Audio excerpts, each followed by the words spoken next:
Dada yetu Mange Kimambi, mbea wa taifa ama msemaji wa taifa kwa upande wa kisiasa na sehemu tofauti ambazo amekuwa akigusa engo za wasanii, engo za watu mbalimbali kuweza kuzungumzia. Lakini kwenye nukuu ni kwamba nimeweza kuona katika posti yake ya mtandao wa Twitter akiweza kuzungumzia siri ambayo watu wengi wamekuwa hawaifahamu. Yani kumekuwa na lawama nyingi na watu wengi sana kumgombanisha Amiri Jeshi Mkuu rais wetu Dr. Samia Suluhu Hassan na Tundu Antipas Mogwa Lissu, yani kuonekana kwamba labda pengine oda ama chuki inatokana na rais Samia Suluhu Hassan, lakini hilo sio kweli na ni swala ambalo pia hata mwenyewe dada yetu Mange Kimambi ameweza kulinukuu na kulizungumza kwa ukweli na uhakika, tena huku akiwa na evidence moja ambayo tayari ilikuwa ni picha ya pamoja kati ya Tundu Lissu pamoja pia na Amiri Jeshi Mkuu Dr. Samia Suluhu Hassan, huku akizidi kusisitiza kwamba hakuna bifu, hakuna kitu chochote kinachomsibu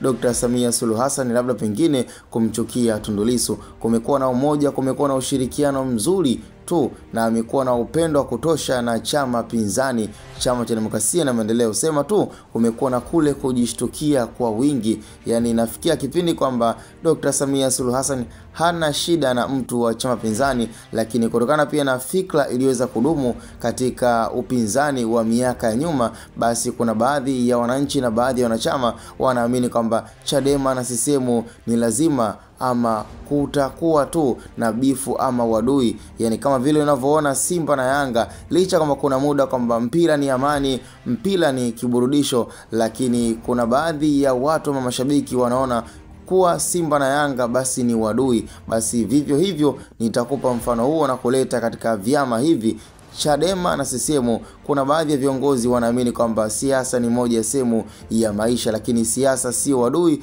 siasa sio chuki, siasa sio kuleta kinyongo katika maisha. Kwa hiyo kwa upande wa Dr. Samia Suluhu Hassan, kwake siasa sio chuki na siasa kwake ni sehemu na mojawapo ya maisha, na ndio maana kumekuwa na upendo wa kutosha na amekuwa akishow love sana, na hiyo imekuwa ni kauli ambayo pia hata dada yetu Mange Kimambi ameweza kuvumbua, ikiwa ni kama siri kutoka kwa kigogo huyu dada yetu Mange Kimambi, mbea wa Tanzania, ama unaweza ukamwita pia ni semaji la taifa, ambaye amekuwa akiingia katika nyanja tofauti na akigusa katika engo tofauti za wanasiasa na engo za wasanii na watu kadha wa kadha. Cha msingi tukutane kwenye comment ni Hatoboy Media.